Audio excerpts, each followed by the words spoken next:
Hello दोस्तों, क्या आप रोज ये सोचते हैं कि कल से पढ़ाई करूंगा लेकिन कभी भी ठीक से पढ़ नहीं पाते हो। आपको ये अच्छी तरह से पता है कि पढ़ाई करना कितना इम्पोर्टेंट है, लेकिन फिर भी आपका मन नहीं करता है पढ़ने के लिए। और अगर आप पढ़ते भी हो तो लेकिन पूरा लगन से पढ़ नहीं पाते हो, तो ये वीडियो आपके लिए है। इस वीडियो में मैं आपके साथ शेयर करूंगा ऐसे 5 टिप्स, ऐसे 5 पॉइंट्स जिसको अगर आप अप्लाई करते हो तो आप पूरा लगन से पढ़ाई करके अच्छे से अच्छे नंबर ला सकते हो। मैं गारंटी देता हूं कि इस वीडियो को पूरा देखने के बाद आपका मन 100% पढ़ाई की तरफ आकर्षित होगा और आप इन टिप्स को अप्लाई करके अच्छे से अच्छे पढ़ पाओगे और अच्छा रिजल्ट कर पाओगे। तो बने रहिए हमारे साथ वीडियो के एंड तक, और चैनल पे नई है तो सब्सक्राइब करिए, क्योंकि ऐसे ही इंटरेस्टिंग वीडियोस मैं आपके लिए लाता रहता हूँ। तो चलिए शुरू करते हैं। Tip number 1, identify and note down your time wasters. दोस्तों, टाइम वेस्टर्स हम उसको कहते हैं जो काम करने से हमको कुछ फायदा तो नहीं होता है लेकिन बहुत सारा टाइम वेस्ट होता है। तो पहले पेन और पेपर लो और उसमें आप दिन भर जितने भी फालतू के काम करते हो लिखो। जो काम करने से आपका फायदा तो कुछ नहीं होता है लेकिन बहुत सारा टाइम वेस्ट होता है, जैसे कि घंटों तक मोबाइल में गेम्स खेलते रहना, या फिर ज्यादा देर तक सोशल मीडिया को बस स्क्रॉल करते ही रहना, या फिर टीवी देखना, या फिर बेवजह बेड पे पड़े रह के इधर उधर की बातें सोचते रहना। ये सब को लिखो और ट्राई करो कि उसको कैसे बंद किया जाए या फिर कम से कम किया जाए। Tip number 2, create a happy, vibrant and personalised study place.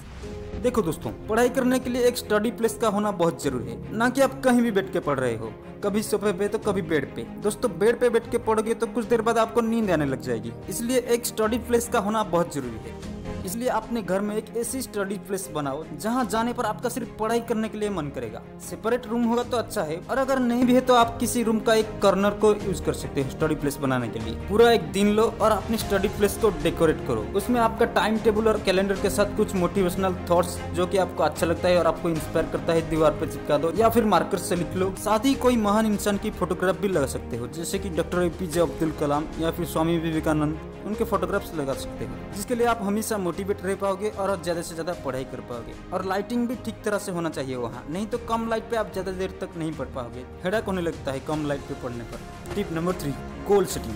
दोस्तों, हमारे सबके लाइफ में कोई ना कोई गोल जरूर होता है, जैसे कि किसी को डॉक्टर बनना है, किसी को IIT में जाना है और भी बहुत सारे। लेकिन मैं उस गोल की बात नहीं कर रहा हूँ। दोस्तों, छोटे छोटे गोल्स बनाओ और उस छोटे छोटे गोल्स ही हमें मदद करेंगे उस बड़े गोल्स को अचीव करने में। देखो, अगर आपका गोल है कि इस साल में 80% या फिर उससे भी ज्यादा मार्क्स लाऊंगा, तो उस गोल को अचीव करने के लिए आपको छोटे छोटे गोल्स बनाने पड़ेंगे। अब ज्यादा नहीं, एक हफ्ते का गोल बना सकते हो कि मुझे इस हफ्ते इतने चैप्टर्स कंप्लीट करने होंगे, और ऐसे ही इन छोटे छोटे गोल्स की मदद से आप अपनी बड़े गोल को अचीव कर पाओगे। और हाँ, आपकी गोल्स रियलिस्टिक होना चाहिए, आपकी कैपेबिलिटी के हिसाब से गोल बनाओ, ना कि आप ये कहो कि इस हफ्ते में पूरे किताब खत्म कर लूंगा या फिर इस महीने में पूरा सिलेबस कंप्लीट कर दूंगा। Tip number 4, make a realistic time table covering all your subjects. दोस्तों, आपको आपकी स्ट्रेंथ और कमजोरी दोनों पता है, तो उस हिसाब से एक रियलिस्टिक टाइम टेबल बनाओ जिसको आप अच्छी तरह से फॉलो कर पाओगे। और आपकी टाइम टेबल में वेराइटीज भी होने चाहिए, नहीं तो आप बोर हो जाओगे। एक दिन में कम से कम 3 सब्जेक्ट्स तो रखना ही है। Tip number 5, take small breaks in between your study times. दोस्तों, ज्यादा समय तक पढ़ने पर हम सब बोर हो जाते हैं, इसलिए आप पढ़ाई के बीच बीच में छोटे छोटे ब्रेक्स ले सकते हो। 40 से 45 मिनट या फिर 1 घंटे की पढ़ाई के बाद आप 10 मिनट्स का ब्रेक ले सकते हो। उस ब्रेक में आप घर से बाहर गार्डन में या फिर छत पे कुछ समय घूम सकते हो, कुछ हेल्दी लाइट फूड खा सकते हो जैसे कि एप्पल हो, बनाना हो, और अपनी गार्डन में पानी भी दे सकते हो। और एक इम्पोर्टेंट बात, उस छोटे छोटे ब्रेक्स में आप कभी भी गेम्स ना खेले या फिर टीवी ना देखे। ऐसा करने पर आपका माइंड डाइवर्ट हो जाता है और आपका पढ़ाई में मन नहीं लगता है। Bonus tip, do not cheat yourself. देखो दोस्तों, बहुत सारे बच्चे ऐसे होते हैं जो मम्मी पापा के कहने पर किताब लेके बैठ तो जाते हैं लेकिन पढ़ाई नहीं करते हैं, चुपके से मोबाइल चलाते हैं या फिर कुछ सोचते रहते हैं। देखो दोस्तों, ऐसा मत करो। ऐसा करने पर आप किसी और के साथ नहीं बल्कि खुद को चीट कर रहे हो। देखो दोस्तों, अगर आपको गेम्स खेलना पसंद है या फिर मोबाइल पे वीडियोस देखना पसंद है तो इसको आप रिवॉर्ड की तरह यूज करो, नहीं समझे? देखो, आप खुद डिसाइड करो कि आपको कितने घंटे पढ़ना है, और उतने टाइम पढ़ने के बाद आप आधा घंटा या फिर 1 घंटे के लिए आप गेम्स खेल सकते हो या फिर वीडियोस देख सकते हो।